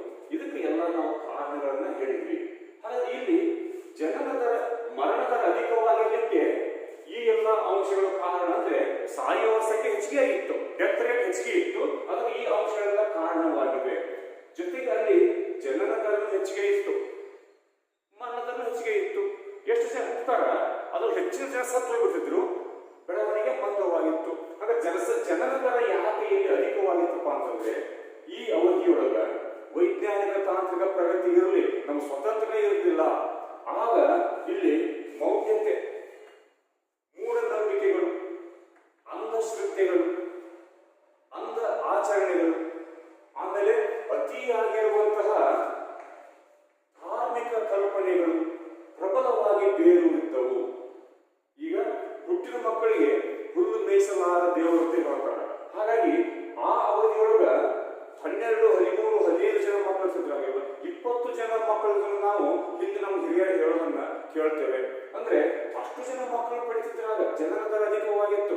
ಆಗ ಕುಟುಂಬ ಯೋಜನೆ ಅಂತ ಅಂಶ ಇರ್ತಿರ್ಲಿಲ್ಲ, ಅವರಿಗೆ ಯಾವುದೇ ತಿಳುವಳಿಕೆ ಇರ್ತಿದ್ದಿಲ್ಲ. ತಿಳುವಳಿಕೆ ಅಂತಂದ್ರೆ ಅವ್ರು ಬದುಕುವಂತ ತಿಳುವಳಿಕೆ ಅಲ್ಲ, ನಮ್ಮ ಸಮಸ್ಯೆ ಏನು ಬರ್ತದೆ ಅನ್ನುವಂಥ ತಿಳುವಳಿಕೆ ಅವ್ರಿಗೆ ಇದ್ದಿದ್ದಿಲ್ಲ. ಆಮೇಲೆ ಹೆಚ್ಚಿನ ಮಕ್ಕಳಿದ್ರೆ ನಮ್ಮ ರಕ್ಷಣೆ ಅನ್ನೋದು, ಈ ಒಂದು 20 ಮಕ್ಕಳು ಹುಟ್ಟಿರಪ್ಪ ಅಂತಂದ್ರೆ ಇವುಗಳಿಂದ 8-10 ಮಕ್ಕಳು ಸತ್ತು ಹೋದ್ರ ನಮ್ಮ ಜಪಾನ್ದಾಗ ಒಂದು 4-5 ಮಕ್ಕಳು ಬದುಕ್ತವಲ್ಲ ಅನ್ನುವಂಥ ಮನೋಭಾವನೆ ಕಲ್ಪನೆ ಆಗ ಇದ್ದವು. ಆಮೇಲೆ ಯಾರಾದ್ರೂ ಅನಾರೋಗ್ಯಕ್ಕೆ ಒಳಗಾಗಿದ್ರೆ ಅವ್ರ ಮನೆಯೊಳಗ ಇಟ್ಟು ಈ ಧಾರ್ಮಿಕ ಮತ್ತು ಮೌಢ್ಯತೆಯಿಂದಾಗಿ ಅವ್ರು ಹೊರಗೆ ಕಳಿಸ್ತಿದ್ದಿಲ್ಲ. ಔಷಧಿ ಇದ್ರೂ ಸಹಿತ ಅವ್ರಿಗೆ ಗೊತ್ತಾಗ್ತಿದ್ದಿಲ್ಲ, ಅದು ಹೇಗೆ ಅವರು ಆರಾಮ ಆಗಬೇಕು ಅನ್ನುವಂಥ ಪ್ರಜ್ಞೆ ಅವ್ರಿಗೆ ಇರ್ತಿರ್ಲಿಲ್ಲ. ಏನಾದ್ರೂ ದೇವರೇ ಕಾರಣ ಅಂತ ಹೇಳ್ಬಿಡ್ತಿದ್ರು. ಕಾಲರ ಇದು ಈಗೂ ಇದೆ, ಅದರ ಪ್ರಭಾವ ಅತಿ ಕಡಿಮೆ. ಈ ಕೆಲವೊಂದು ಮಳೆಗಾಲ ನಮ್ಮಲ್ಲಿ ಪಂಚಮಿ ಸುತ್ತಮುತ್ತ ಆ ಹೊಸ ನೀರು ಬಂದಿರುತ್ತೆ. ಆಮೇಲೆ ಆ ತಿಂಡಿಗಳಾಗೆಲ್ಲ ಏರುಪೇರುಗಳಾಗಿಬಿಡ್ತಾವ, ಆಗ ಹೊಟ್ಟೆ ಕೆಟ್ಟು ಬಿಡುತ್ತೆ, ನಾವು ವಾಂತಿ ಭೇದಿ ಆಗುತ್ತೆ, ಅದರಿಂದ ನರಗಳು ಕೂಡ್ತಾವ, ಅವುಗಳು ಮತ್ತೆ ಆಹಾರ ಪದಾರ್ಥಗಳ ಮೇಲೆ ಕೂಡ್ತಾವ. ಆಗ ನಾವೆಲ್ಲ ನೈವೇದ್ಯವನ್ನು ಮುಚ್ಚಿ ಸಂಗ್ರಹ ಮಾಡೋದನ್ನ ನಾವು ಸ್ವಚ್ಛವಾಗಿರ್ತೇವೆ. ಆಗ ಇದ್ದಿದ್ದಿಲ್ಲ. ಹಾಗಾಗಿ ಈ ಕಾಲರಾಗ ಹಳ್ಳಿಯಾಗ ದುರ್ಗಮ ಬ್ಯಾನಿ ಇಟ್ಟಿದ್ರೆ ಒಬ್ರಿಗೆ ಬಂದ್ರೆ ಎಲ್ಲರಿಗೂ ಪ್ರಸರಣಗೊಂಡು ಬಿಟ್ಟಿತ್ತು. ಅದಕ್ಕೆ ಈ ಮೌಢ ನಂಬಿಕೆಗಳೇ ಕಾರಣೀಭೂತವಾಗಿದ್ದವು. ಆಮೇಲೆ ಧಾರ್ಮಿಕ ಅತಿ ಆಚರಣೆ, ಅಂಧಶ್ರದ್ಧೆ, ಮೌಢ್ಯತೆ ಇವುಗಳಿಂದಾಗಿ ಜನನ ದರ ಅಧಿಕವಾಗಿತ್ತು. ಆಗ ಜನನ ದರ ಈ 40 ಕಾಣ್ತೀವಿ, ಹುಟ್ಟಿದ ದೇವರು ಹುಲ್ಲು ಮೇಯಿಸೋದಿಲ್ಲ, ಆರ್ತಿಗೊಬ್ಬಮ್ಮ ಕೇಟಿಗೊಬ್ಬಮ್ಮ ಅಂದ್ರೆ ನಮ್ ಹೆಣ್ಣು ಬೇಕು ಗಂಡನು ಬೇಕು. ಗಂಡು ಮಕ್ಕಳು ಜಾಸ್ತಿ ನಮ್ಮನ್ನ ಆಪತ್ಕಾಲದಲ್ಲ ಸಲುತ್ತಾರ, ಹೆಣ್ಣು ಮಕ್ಕಳು ಇದ್ರಪ್ಪ ನಮ್ಮನ್ನ ಜೋಪಾನ ಮಾಡ್ತಾರ. ಆಮೇಲೆ ನಮ್ಗೆ ಸತ್ತಾಗ ನಮ್ಗೆ ಮಣ್ಣು ಕೊಡ್ಲಿಕ್ಕೆ ಗಂಡು ಸಂತತಿ ಬೇಕು. ಈ ಗಂಡು ಮಕ್ಕಳು ಇಲ್ಲ ಅಂತಂದ್ರೆ ಬಂಜೆ ಅಂತ ಹೇಳ್ತಾರ, ಹೆಣ್ಣು ಮಕ್ಕಳು ಇಲ್ಲ ಇದು ಸಹಿತ ಬಂಜೆ ಅಂತಾರೆ. ಇಂತಹ ಒಂದು ಮೂಢನಂಬಿಕೆಗಳು ಈ ಅವಧಿಯಲ್ಲಿ ಅತಿ ಪ್ರಬಲವಾಗಿ ಬೇರೂರಿದ್ದ ಕಾರಣ ಮಕ್ಕಳನ್ನ ಪಡೆಯುವ ಪ್ರಮಾಣ ಅಧಿಕವಾಗಿತ್ತು, ಜನನ ದರ ಅಧಿಕವಾಗಿತ್ತು, ಜೊತೆಗೆ ಮರಣ ದರನೂ ಅಧಿಕವಾಗಿತ್ತು. ಹಾಗಾಗಿ ಎರಡೂ ಕಾರಣ ಇದೇ ಅಂಶಗಳು, ಮೌಢ್ಯತೆ, ಧಾರ್ಮಿಕ ಆಚರಣೆ, ಅಂಧಶ್ರದ್ಧೆ, ಅಂಧ ಆಚರಣೆಗಳು ಇವುಗಳೇ ಕಾರಣ. ಹಾಗಾಗಿ ಆಗ ಜನಸಂಖ್ಯೆ ಬೆಳವಣಿಗೆ ಅತಿ ಮಂದವಾಗಿತ್ತು. 21 ಅವಧಿ ಋಣಾತ್ಮಕವಾಗಿದೆ. ಹಾಗಾಗಿ 1911ರಿಂದ 1921 ಅವಧಿಯನ್ನ ಭಾರತದ ಅಥವಾ ಕರ್ನಾಟಕದ ಜನಸಂಖ್ಯಾ ಇತಿಹಾಸದ ವಿಭಜನೆಯ ವರ್ಷ ಅಂತ ಕರೀತಾರೆ. ಯಾಕಂದ್ರೆ ಇಲ್ಲಿಗಿಂತ ಮೊದಲು ಜನಸಂಖ್ಯೆ ಬೆಳವಣಿಗೆ ಹೆಚ್ಚಿಗೆ ಇತ್ತು, ಇಲ್ಲಿಗಿಂತ ಮುಂದೆ ಜನಸಂಖ್ಯೆ ಬೆಳವಣಿಗೆ ಹೆಚ್ಚಿಗೆ ಇತ್ತು. ಈ ಒಂದು ದಶಕದಲ್ಲಿ ಮಾತ್ರ ಋಣಾತ್ಮಕ ಬೆಳವಣಿಗೆ ಕಂಡು ಬರ್ತದೆ. ಹಾಗಾಗಿ ಇದನ್ನ ಜನಸಂಖ್ಯಾ ಬೆಳವಣಿಗೆ ಇತಿಹಾಸದ ಬೃಹತ್ ವಿಭಜನಾ ವರ್ಷ ಅಂತ ಕರೀತಾರೆ. ಇದು ಒಂದು ಮಾರ್ಗದರ್ಶನದೊಳಗೆ ಕಾಂಪಿಟೇಟಿವ್ ಎಕ್ಸಾಮ್ ಒಳಗೆ ಆಗಾಗ ಕೇಳ್ತಿರ್ತಾರೆ. ಬೇರೆ ಬೇರೆ ಮಾದರಿಗಳನ್ನು ಕೇಳ್ಬೋದು. ನಾವು ಸಾಮಾನ್ಯ ಹೇಳೋದೇನಪ್ಪ ಅಂದ್ರೆ ಜನಸಂಖ್ಯಾ ಬೆಳವಣಿಗೆ ಇತಿಹಾಸದ ಬೃಹತ್ ವಿಭಜನಾ ವರ್ಷ ಅಂದ್ರೆ ಇದು ವಿಭಜನೆ ಮಾಡ್ತದೆ. ಮೊದಲು ಅಧಿಕವಾಗಿತ್ತು, ಮುಂದೆ ಅಧಿಕವಾಗಿದೆ, ಇಲ್ಲಿ ಮಾತ್ರ ಋಣಾತ್ಮಕವಾಗಿದೆ. ಅದನ್ನು ನೆನಪಿಟ್ಕೊಳ್ಳಿ, ವಿಭಜನಾ ವರ್ಷ. ಇದು ಒಂದೇ ಅಂಶ, ಜನಸಂಖ್ಯಾ ಬೆಳವಣಿಗೆ ಅತಿ ಮಂದವಾಗಿತ್ತು. ಈ ಎಲ್ಲ ಅಂಶಗಳು ಕಾರಣೀಭೂತವಾಗಿವೆ. ಇದು ಎರಡನೇ ಹಂತ, ಸೆಕೆಂಡ್ ಸ್ಟೇಜ್, 1931ರಿಂದ 41 ಅವಧಿ. ಇದು ಕೇವಲ 10 ವರ್ಷಗಳ ಅವಧಿ. ಅಂದ್ರೆ ಈ 31ರಿಂದ 41 ಅವಧಿಯೊಳಗ ಇಲ್ಲಿ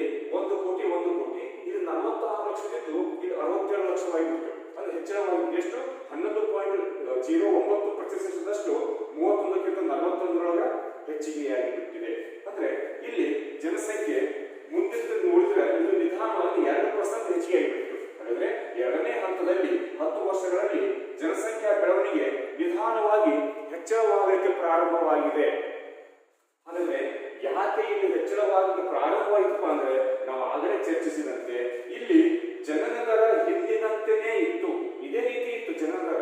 ಆದರೆ ಮರಣ ದರದಲ್ಲಿ ಅಲ್ಪ ಪ್ರಮಾಣದಲ್ಲಿ ಇಳಿಕೆ ಉಂಟಾಗ್ತದೆ. ಹಾಗಾದ್ರೆ ಹಿಂದಿನಷ್ಟೇ ಜನ ಹುಟ್ಟಿದ್ರು, ಸಾಯುವವರ ಸಂಖ್ಯೆ ಸ್ವಲ್ಪ ಕಡಿಮೆ ಇತ್ತು. ಹಾಗಾದ್ರೆ ಬದುಕಿ ಉಳಿಯುವವರ ಸಂಖ್ಯೆ ಅಧಿಕವಾಗಲಿಕ್ಕೆ ಪ್ರಾರಂಭವಾಯಿತು. ಹಾಗಾಗಿ ಈ 10 ವರ್ಷಗಳ ಅವಧಿಯಲ್ಲಿ ಜನಸಂಖ್ಯೆ ಬೆಳವಣಿಗೆ ಹೆಚ್ಚಳವಾಗಲಿಕ್ಕೆ ಶುರುವಾಗ್ತದೆ. ಹಾಗಾದ್ರೆ ಹೆಚ್ಚಳವಾಗಲಿಕ್ಕೆ ಕಾರಣ ಏನಪ್ಪಾ ಅಂತಂದ್ರೆ, ಅಂದ್ರೆ ಮರಣ ಪ್ರಮಾಣ ಇಳಿಕೆಯಾಗಲಿಕ್ಕೆ ಏನು ಕಾರಣ ಅಂತಂದ್ರೆ ಕೃಷಿ ಚಟುವಟಿಕೆ ಅಭಿವೃದ್ಧಿ ಹೊಂದಿಬಿಡ್ತು. ಕೃಷಿ ಚಟುವಟಿಕೆ ಅಭಿವೃದ್ಧಿ ಹೊಂದಿದಾಗ ಸೋಶಿಯೋ ಎಕನಾಮಿಕ್ ಫ್ಯಾಕ್ಟರ್ಸ್, ಆರ್ಥಿಕ ಮತ್ತು ಸಾಮಾಜಿಕ ಕ್ಷೇತ್ರಗಳಲ್ಲಿ ಭಾರತ ಮತ್ತು ರಾಜ್ಯದ ಭಾರತಕ್ಕೆ ಸಂಬಂಧಪಟ್ಟದ್ದು ನಮ್ಮ ದೇಶದೊಳಗ ರಚನಾತ್ಮಕ ಬದಲಾವಣೆಗಳಾದವು.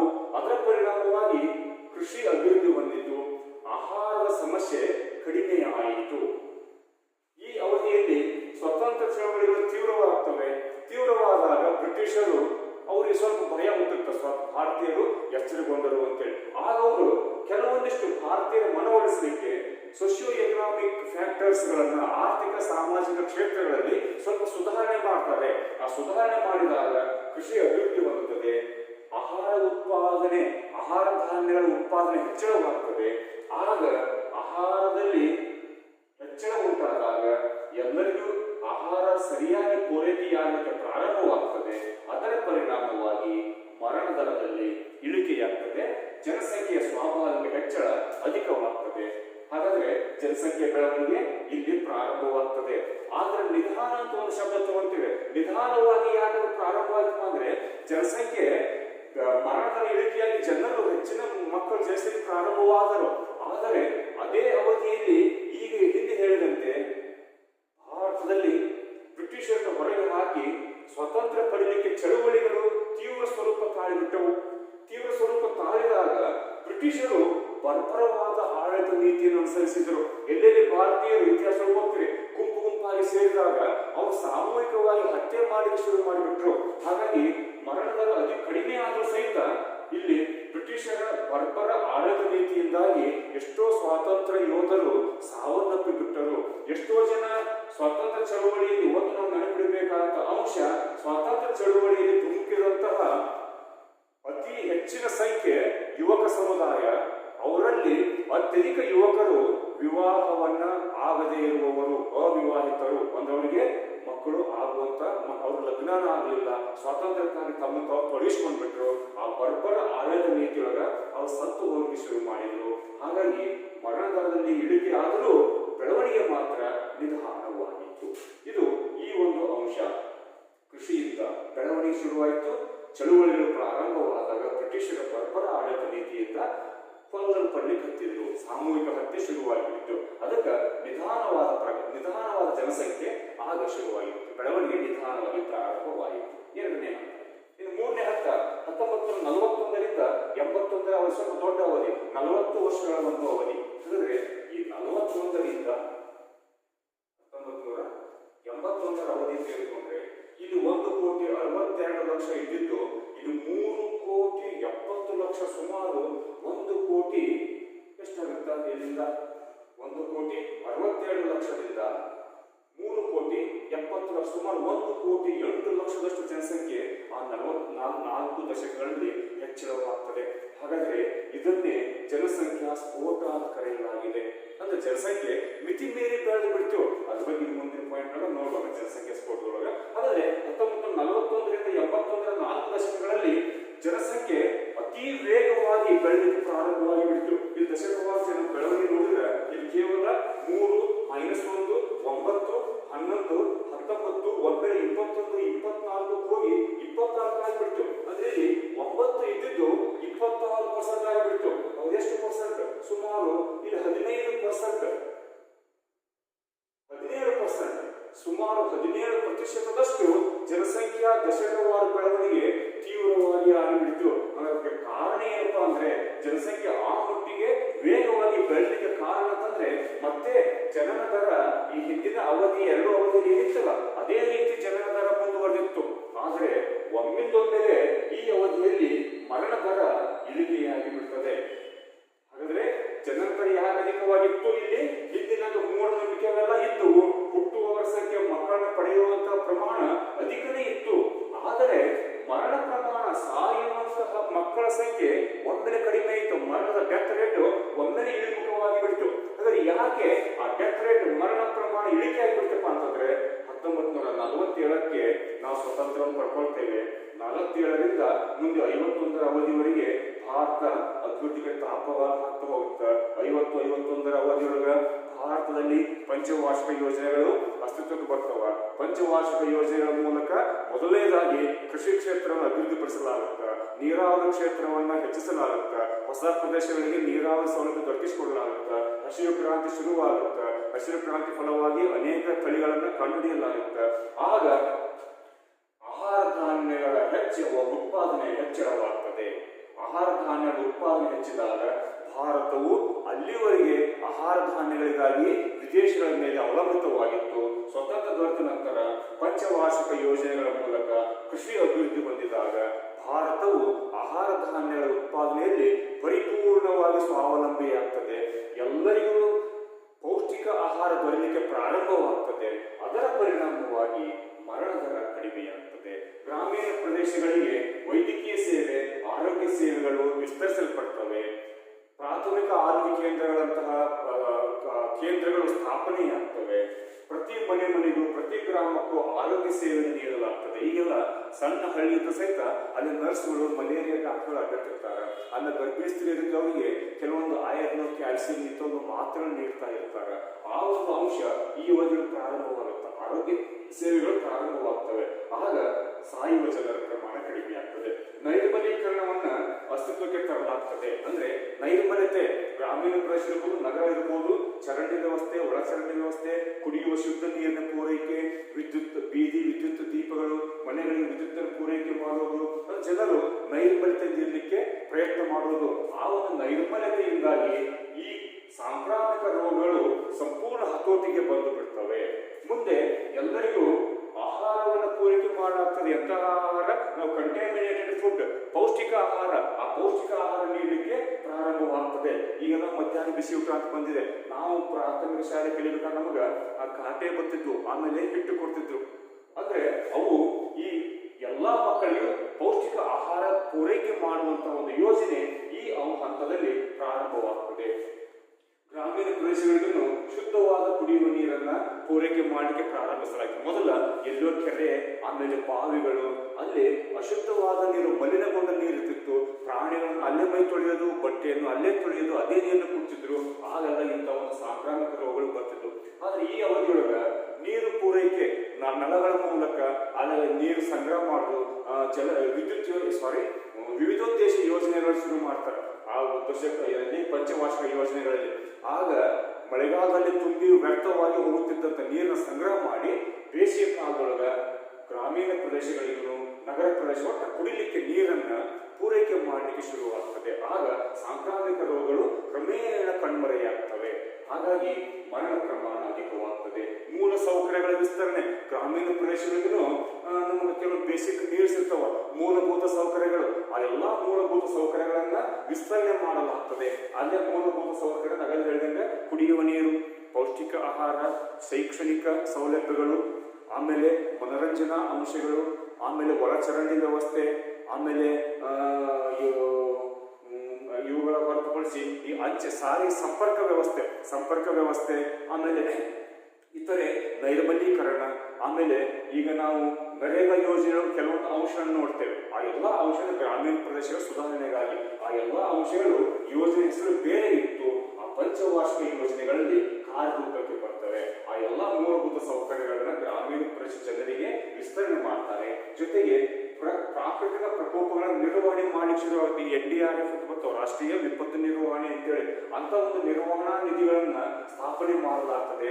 ಬರಗಾಲ ಬಿದ್ದಾಗ ಆ ಪ್ರದೇಶಕ್ಕೆ ಬೇರೆ ಪ್ರದೇಶದಿಂದ ಪಶುಗಳಿಗೆ ಆಹಾರ, ನೀರು ಪೂರೈಕೆ, ಕುಡಿಯುವ ನೀರು ಪೂರೈಕೆ, ಔಷಧಿ ಪೂರೈಕೆ, ಬಟ್ಟೆ ಪೂರೈಕೆ, ಸಾರಿಗೆ ವ್ಯವಸ್ಥೆ ಅಭಿವೃದ್ಧಿ ಬರ್ತದೆ ಅಂತ ಒಂದು ನಿರ್ವಹಣೆ. ಮಹಾಪೂರ ಬಂದ್ರು ನಿರ್ವಹಣೆ ಮಾಡೋದು, ಬರಗಾಲ ಬಂದ್ರು ನಿರ್ವಹಣೆ ಮಾಡೋದು, ಭೂಕಂಪಗಳಂತ ಸಮಯದಲ್ಲಿ ಸಂತ್ರಸ್ತರನ್ನ ಸುರಕ್ಷಿತ ಸ್ಥಳಗಳಿಗೆ ಕಳಿಸುವುದು, ಇಂಥ ಒಂದು ವಿಪತ್ತು ನಿರ್ವಹಣಾ ಸಂಸ್ಥೆಗಳು ಅಸ್ತಿತ್ವಕ್ಕೆ ಬರ್ತವೆ. ಹಾಗಾಗಿ ಈ ಎಲ್ಲಾ ಕಾರಣಗಳಿಂದಾಗಿ ಮರಣ ದರ ಒಂದೇ ಕಡಿಮೆಯಾಗ್ತದೆ. ಆಗ ಜನಸಂಖ್ಯಾ ಬೆಳವಣಿಗೆಯಲ್ಲಿ ನಾವು ಊಹೆ ಮಾಡಲಿಕ್ಕೆ ಆಗದಷ್ಟು ಹೆಚ್ಚಳವಾಗ್ತದೆ. ಒಮ್ಮೆಲೆ ಆದಂತಹ ಸ್ವಾಭಾವಿಕ ಹೆಚ್ಚಳವನ್ನೇ ಜನಸಂಖ್ಯಾ ಸ್ಫೋಟ ಅಂತ ಕರೆಯಲಾಗ್ತದೆ. ಅದು ಈ ಅವಧಿಯಲ್ಲಿ ಕಂಡುಬರುತ್ತದೆ. ಜನಸಂಖ್ಯೆ ಮಿತಿಮೀರಿ ಮಿಂಚಿನ ವೇಗದಲ್ಲಿ ನಾಗಾಲೋಕದಲ್ಲಿ ಈ ನಾಲ್ಕು ದಶಕಗಳಲ್ಲಿ ಕಂಡುಬರುತ್ತದೆ. ಇನ್ನು ಕೊನೆಯ ಹಂತ 1981ರಿಂದ ಇಲ್ಲಿವರೆಗಿನ ಅವಧಿ. ಆದರೆ ಸುಮಾರು 1981ರಿಂದ ಇತ್ತೀಚೆಗೆ ನೋಡಿದಾಗ ಕರ್ನಾಟಕ ಇರ್ಬೋದು, ಭಾರತ ಇರ್ಬೋದು, ಜನಸಂಖ್ಯಾ ಬೆಳವಣಿಗೆ ಎಷ್ಟೋ ಪಾಲು ನಿಯಂತ್ರಣಕ್ಕೆ ಬಂದಿದೆ. ಈಗಾಗಲೇ ನಿಯಂತ್ರಣ 71ರಿಂದ 11ವರೆಗೆ ಬಂದಾಗ ಇಲ್ಲಿ ದಶಕವಾರು ಬೆಳವಣಿಗೆ 26 ಇತ್ತು. 10 ವರ್ಷಗಳು ಗಣತಿ ಮಾಡಿದಾಗ ಹಿಂದಿಗಿಂತ ಶೇಕಡ 26% ಜನಸಂಖ್ಯೆ ಹೆಚ್ಚಿಗೆ ಆಗಿತ್ತು.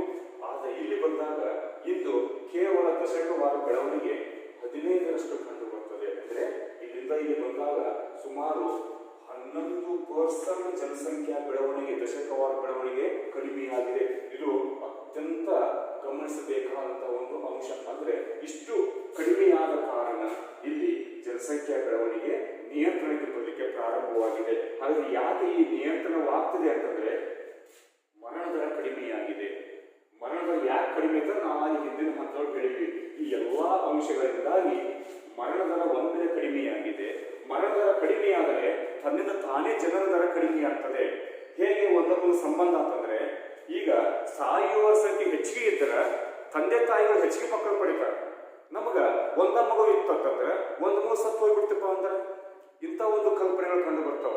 ಈಗ 4-5 ಮಕ್ಕಳು 5-6 ಮಕ್ಕಳು ಇದ್ರೆ 2-3 ಮಕ್ಕಳು ಸತ್ತು ಸಹಿತ ಇನ್ನು 2-3 ಮಕ್ಕಳು ಬದುಕ್ತವೆ ಅನ್ನುವಂಥ ಒಂದು ನಂಬಿಕೆಯ ಆಧಾರದ ಮೇಲಿಂದ ಮಕ್ಕಳನ್ನ ಪಡೆಯುವಂತ ಪ್ರಮಾಣ ಅಧಿಕವಾಗಿತ್ತು. ಈಗ ಸಾಯುವ ಪ್ರಮಾಣ ಕಡಿಮೆ ಆಗಿಬಿಡ್ತು, ಮರಣ ಪ್ರಮಾಣ ಕಡಿಮೆ ಆಯಿತು. ಹುಟ್ಟಿದಂತ ಮಕ್ಕಳು ಬದುಕ್ತವೆ ಅನ್ನುವಂಥ ಗ್ಯಾರಂಟಿ ದೊರೀತು.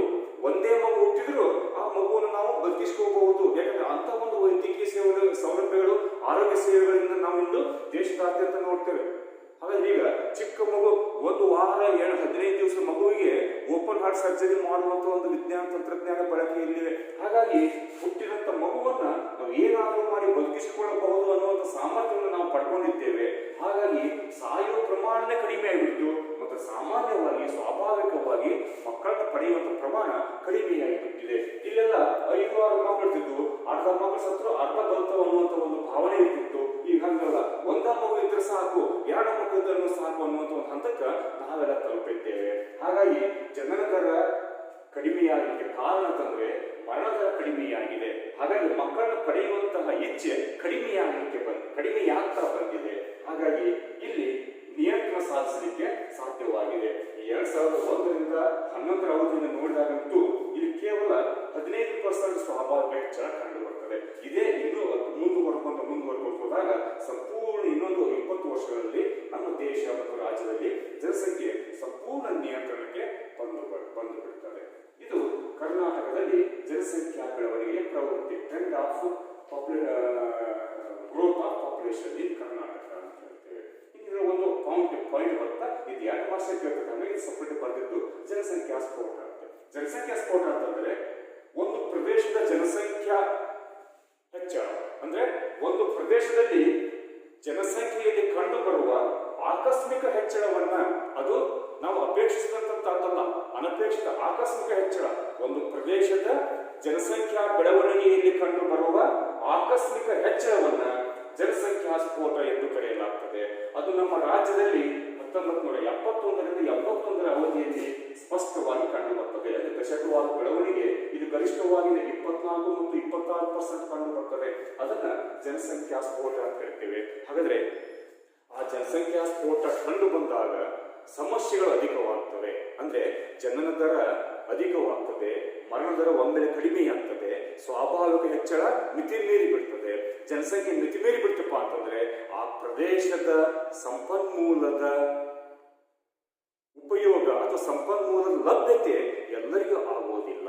ಹಾಗಾಗಿ ಸಂಪನ್ಮೂಲ ಜನಸಂಖ್ಯೆ ಏರುಪೇರಾಗ್ತದೆ. ಜನರ ಸಂಖ್ಯೆ ಹೆಚ್ಚಳ, ಸಂಪನ್ಮೂಲದ ಪ್ರಮಾಣ ಕಡಿಮೆ. ಅಲ್ಲಿ ಏನಾಗುತ್ತೆ, ಅನೇಕ ಸಮಸ್ಯೆಗಳು ತಲೆದೋರಿ ರಾಷ್ಟ್ರವು ಆರ್ಥಿಕವಾಗಿ ಸಾಮಾಜಿಕವಾಗಿ ಹಿಂದುಳಿಲಿಕ್ಕೆ ಕಾರಣೀಭೂತವಾಗ್ತದೆ. ಅದು ಆ ಒಂದು 79ರಿಂದ 81 ಅವಧಿಯಲ್ಲಿ ನಮ್ಮ ದೇಶದಾದ್ಯಂತ, ರಾಜ್ಯದಾದ್ಯಂತ ಕಂಡು ಬರ್ತದೆ. ಇದಿಷ್ಟು ಜನಸಂಖ್ಯಾ ಬೆಳವಣಿಗೆಯ ಪ್ರವೃತ್ತಿ ಅಂತ. ಇನ್ನು ಮುಂದಿನ ಅವಧಿಯೊಳಗೆ, ಮುಂದಿನ ಪೀಳಿಗೆಯೊಳಗೆ ಜನಸಂಖ್ಯಾ ಹಂಚಿಕೆ ಕುರಿತು ಚರ್ಚೆ